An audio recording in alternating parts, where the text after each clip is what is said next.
Assalamualaikum warahmatullahi wabarakatuh. Hari ini cikgu akan menerangkan tentang subtopik kita nitrogen dalam biologi tingkatan 5.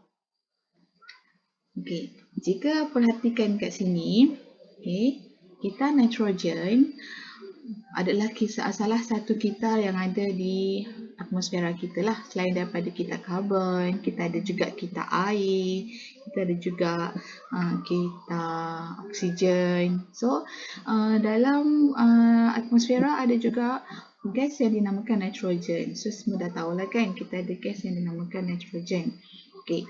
Jadi apakah kepentingan nitrogen ni sebenarnya? Sebelum ni kita tahu oksigen kita gunakan untuk respirasi, karbon dioksida kita gunakan untuk fotosintesis dan kita ada juga gas nitrogen. Jadi gas nitrogen memang penting. Kenapa dia penting? Kerana selain daripada gas karbon dioksida, tumbuhan juga memerlukan gas nitrogen. Tapi gas nitrogen yang ada di udara, tumbuhan tak boleh guna direct. Dia tak boleh guna direct. Jadi nitrogen yang ada di atmosfera ni, dia perlu dipecahkan dahulu menjadi ion amonium. Kemudian ion amonium akan bertukar ataupun akan dipecahkan menjadi ion nitrite dulu. Dan selepas dia jadi ion nitrite, dia akan jadi ion nitrite. Dan kemudian nitrite itulah nanti yang akan diserap oleh akar tumbuhan. Okay. Jadi akar tumbuhan dia akan serap ion nitrite untuk apa? Untuk membina tisu-tisu dalam tumbuhan. Sebab basically kebanyakan tisu tumbuhan dia terbina daripada unsur-unsur protein. Jadi dalam protein itu sendiri ada unsur nitrogen. Itu pentingnya nitrogen tu pada tumbuhan. Jadi persoalannya, kita dah tahu dalam tanah tu dia perlukan nitrite kan, ataupun dalam kata lain dia perlukan baja untuk pokok tu tumbuh. Okey, jadi macam mana pula dia nak ambil ion nitrite ataupun ion amonium ni? Sebab di udara yang kita tahu, di udara kita ada gas nitrogen. Jadi kita ambil sahaja daripada udara, tapi tumbuhan dia mesti tukarkan dahulu. Menjadi ion nitrite barulah dia boleh diserap oleh akar. Jadi dalam rajah kita nitrogen ni, para pelajar boleh nampak ada anak panah kan? Ada anak panah. Jadi kalau kita tengok dekat sini, ni anak panah yang menukarkan gas nitrogen tu ada banyak. Ada 1, ada 2, ada 3, ada 4. Jadi ada 4 proses yang boleh tukarkan nitrogen di udara menjadi ion nitrite, NH ataupun NO negatif 3. Ni nitrite lah, ion nitrite. Jadi ada 4 proses. Jadi cikgu akan pecahkan satu persatu 4 proses tu. So cikgu akan pecahkan. So kita akan tengok. Proses yang pertama ialah ni, kilat, tindakan kilat.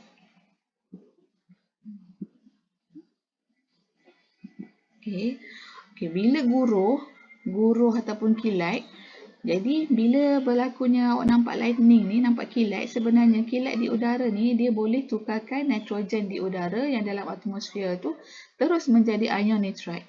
Dia boleh tukarkan nitrogen di udara terus menjadi nitrite. Jadi dia akan meresap dalam tanah tu melalui hujan tu lah. Resap dalam hujan. Bila sekali hujan tu turun, bila hujan turun ni, ion nitrite ni ada terus dalam ni. Jadi dia senang je, dia terus masuk dalam tanah.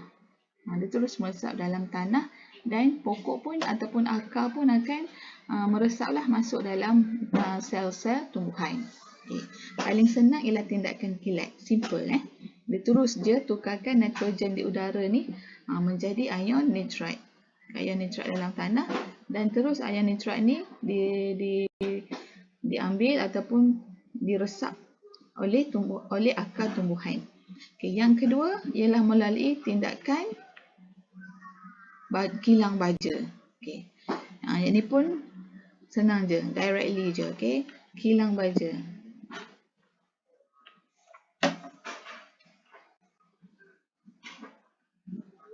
Ataupun kita kata industri pembuatan baja amonium lah. Okay.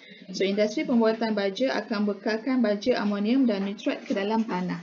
Okay. Kilang baja ni sendiri dia akan hasilkan baja nitrate ataupun baja amonium.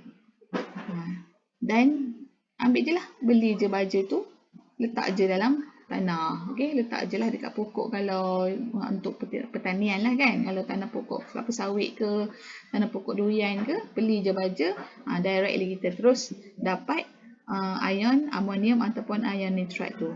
Okay, tu yang senang. Kaedah yang senang. Okay, kaedah yang ketiga, ini tumbuhan legium. Okay, tumbuhan legium ni kenapa dia special? Sebab dalam akar dia tu dia ada bakteria.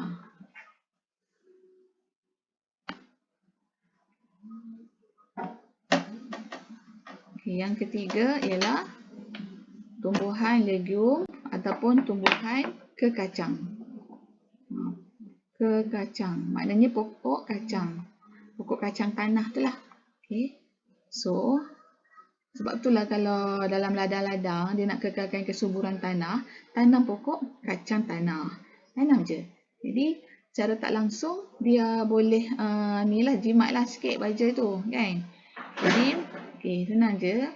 Pokok kacang tanah ni dia mendata. Dia tumbuhan, bukan tumbuhan besar pun, dia macam rumput.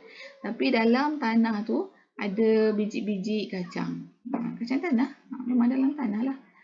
Okay. So, dia duduk dalam tanah. So, dalam tanah tu sebenarnya dia ada bakteria. Dia ada bakteria duduk dalam ni. Okay. So, bakteria ni kita panggil bakteria pengikat nitrogen. Okay. Ni adalah salah satu contoh bakteria yang baik. Sebab hari itu kita belajar tak semua bakteria dia menyebabkan penyakit. Ada bakteria yang membantu manusia. So, ni salah satu dia lah. Bakteria pengikat nitrogen. Okay, dia ada dua jenis. Dua jenis kumpulan bakteria. Dua spesies lah. Dua spesies. Sama ada awak boleh jumpa spesies Rhizobium sp. Ataupun satu lagi awak boleh jumpa spesies Nitrobacter sp. Okay, tak kisah. Awak boleh jumpa dua ni lah. Nitroazobacter sp. Okay. Ada satu lagi Nitrobacter sp. Dia ada fungsi-fungsi dia nanti. Kenapa nama dia semua-semua tu. Okay, satu lagi ialah Nitrobacter sp. Okay, now kita tengok satu-satu. Okay, melalui rajah ni, okay, tadi dalam tumbuhan legium, tumbuhan kacang, ada bakteria. Okay, ada bakteria Rhizobium sp, Azobacter sp dan Azobacter sp, Nitrosomonas sp. Satu lagi Nitrobacter sp. Okay, satu lagi kita ada Nitrosomonas sp. Nitrosomonas sp. Okay. Tengok dia punya rajah ni. Okay. Kalau macam Rhizobium sp, okay, dia akan menukarkan amonium menjadi nitrit. Okay. Rhizobium, Azobacter dengan Nitrosomonas. Yang ni kita letak kat sini.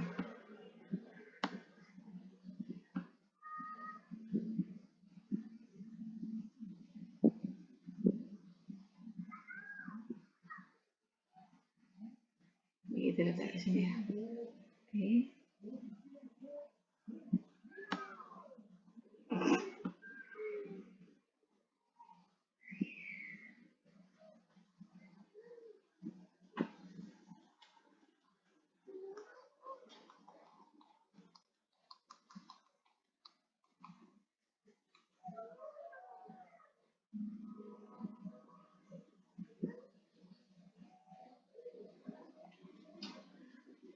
Rhizobium, Azobacter, Nitrosomonas. Okay. Rhizobium, okey, 3 ni. Okey. Yang ni menukarkan amonia ataupun NH3 menjadi nitrit. NO-2. Okey, jadi nitrit. Okay. Nitrobacter sp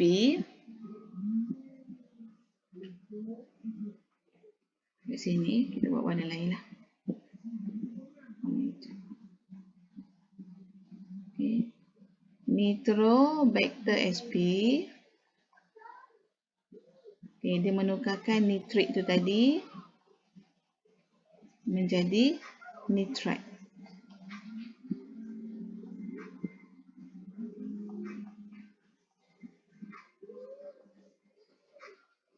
Okay. Jadi inilah rajah dia. Jadi kalau awak tengok daripada gambar ni, sama je. Okay. Sama sahaja. So, bila organisma mati ataupun bahan buangan haiwan ditukarkan menjadi bahan yang lebih ringkaslah melalui tindak balas penguraian oleh bakteri ataupun kulit. Jadi protein yang ada dalam organisma lembu tu, protein yang ada dalam lembu, protein yang ada pada pokok tu, tumbuhan tu, dia tukar jadi amonia. Okay. So, amonia ni kalau dia duduk saja-saja dia tak akan bertukar. Jadi dia perlukan bantuan Rhizobacter, Azobacter dengan Nitrosomonas. So 3 jenis bakteria ni ada dalam tumbuhan kekacang. Jadi 3 bakteria ni, Rhizobium, Azobacter dengan Nitrosomonas, akan menukarkan amonium menjadi nitrit. Okay. Bila dia jadi nitrit, tumbuhan tak boleh ambil lagi, tak boleh meresap lagi. So dia perlu ditukarkan jadi nitrite dulu. Okay, siapa yang bertanggungjawab tukarkan dia jadi nitrite? Satu lagi bakteria yang bernama Nitrobacter sp, spesies Nitrobacter sp lah. So Nitrobacter sp dia akan menukarkan nitrit menjadi nitrite. Dan barulah nitrite ni diresap ataupun diserap oleh akar tumbuhan untuk tumbesaran dia. Okay. Jadi tumbuhan legium ni yang nombor 3 kan. Yang keempat tadi dekat sinilah sebenarnya. Okay, yang keempat ialah tindak balas bakteria pengurai. So tindak balas bakteria pengurai ni dia kena bekerjasama dengan bakteria yang dalam kekacang tu. Okay, dalam legium tu lah. Barulah dia boleh menukarkan amonium menjadi nitrit. So nombor 4 ialah bakteria pengurai. Okay, so tindak balas bakteria pengurai. Jadi organisma yang mati yang terdiri daripada tumbuhan ataupun haiwan. Okay, kita faham dalam tumbuhan dan haiwan ni dia ada protein kan? Sebab semua manusia, haiwan, kita ada unsur protein dalam badan kita. Jadi unsur protein ni dia akan diuraikan oleh bakteria pengurai lah. Oleh bakteria pengurai ataupun kulit yang ada di dalam tanah tu lah. Okay. Jenis-jenis saprofit kan. So bila dia diuraikan di kulit, so amonium tu amonia tu ataupun amonium. Okay, ini protein. Asal dia protein. Protein akan diuraikan menjadi amonium. Amonium dia perlukan bantuan 3 ni, Nitrosomonas, Rhizobium dengan Azobacter untuk menjadi nitrite. Okay. Nitrite dia perlukan pertolongan Nitrobacter sp untuk menjadi nitrit. So nitrit ni nanti yang akan diresap oleh akar tumbuhan. Okay, so cikgu buatnya 3 lah kat sini. Okay, 3. Okay, nitrite nak jadi nitrit. Okay, nitrit nak jadi nitrit. Terbalik cikgu ni. Sekejap. Yang ni nitrit.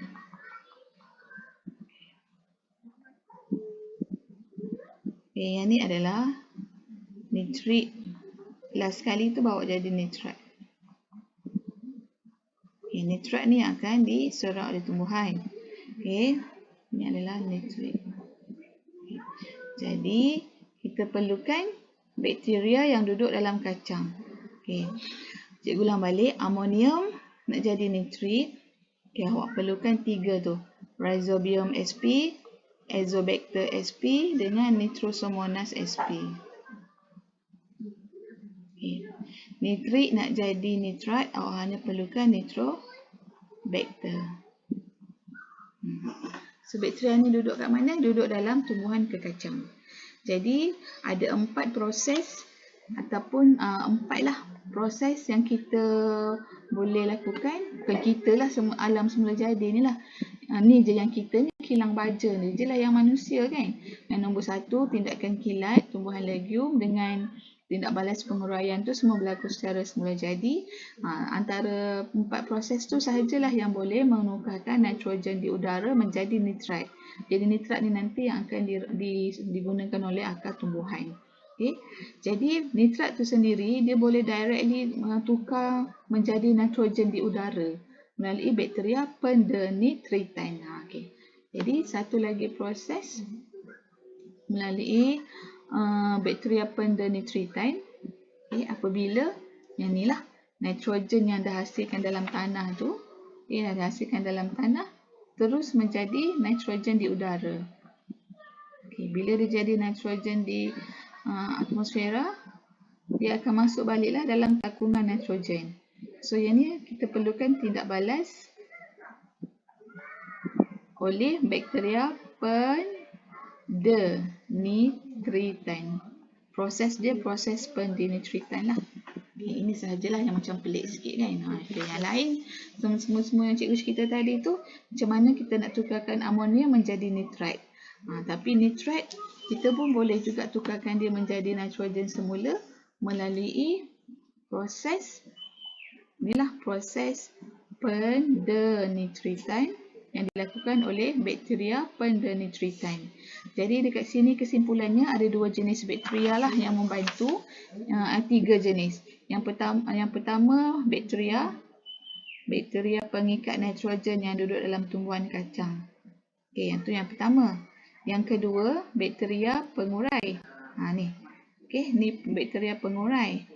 2 jenis bakteria. Dan yang ketiga, bakteria yang nak tukarkan semula nitrat menjadi nitrogen, iaitu bakteria pendenitritan. Itu adalah bakteria-bakteria yang membantu dalam kesuburan tanah. Okey, itu sahaja untuk kita nitrogen.